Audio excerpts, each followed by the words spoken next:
আসসালামু আলাইকুম। বুশরা অপিওয়ার্ল্ডে সবাইকে স্বাগতম। আশা করছি আপনারা দেশ থেকে দেশের বাইরে যারা দেখছেন সবাই আমার ভিডিওটাকে অবশ্যই সাবস্ক্রাইব করে আমার পাশে থাকার চেষ্টা করবেন। আজকে চলে আসছি বড়ই পাতা, বড়ই গাছ বা কুল গাছ, আমরা তো বড়ই বলি, আপনারা কি বলেন অবশ্যই কমেন্ট বক্সে জানাবেন। বড়ই গাছের পাতা কিন্তু আমাদের শেষ বিদায় হিসেবে কাজে লাগে, গোসল, শেষ গোসল যেটা আমরা জানি। আর এই বড়ই পাতায় কিন্তু অনেক গুণাগুণ আছে, এটা সম্পর্কে আজকে আমরা জানব। এটা বিজ্ঞানসম্মত কারণ হচ্ছে বড়ই পাতার অ্যান্টিসেপ্টিক উপাদান রয়েছে।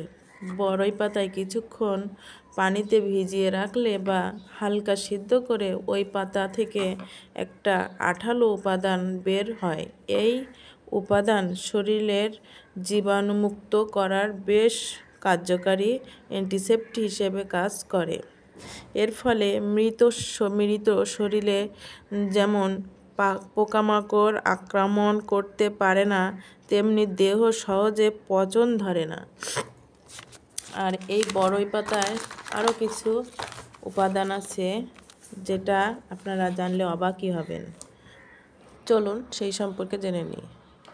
2 কেজি পাতা অথবা পাতার পাউডার 2 লিটার পানিতে 1 ঘন্টা জাল দিয়ে 2 মাস 3 চামচ করে প্রতিদিন 2 থেকে 3 বার সেবন করতে হবে। তাহলে 3 সপ্তাহে খেলে চুল পড়া বন্ধ করে দেয়। পাতার রস খেলে অ্যালার্জি, চর্মরোগ, পেটের গ্যাস ও আলসার নিরাময় করে, ত্বকের উজ্জ্বলতা ও রোগ প্রতিরোধ ক্ষমতা বাড়ায় এবং ক্যান্সার প্রতিরোধ করে, হজম কারক, কোষ্ঠকাঠিন্য, ডায়াবেটিস দূর করে, জ্বর, সর্দি, কাশি, উচ্চ রক্তচাপ কমায় ও খাবারের রুচি বাড়ায়। ভিটামিন সি সমৃদ্ধ হওয়ায় টনসিলাইটিস, জিহ্বা ও ঠোঁটের কোণের ঘা দূর করে। আর এটা আরও অনেক উপকার করে, সেটা সম্পর্কে জানতে হলে আমার কমেন্টস করে জানাবেন অবশ্যই। আর আমার চ্যানেলটাকে সাবস্ক্রাইব করুন। আল্লাহ হাফেজ।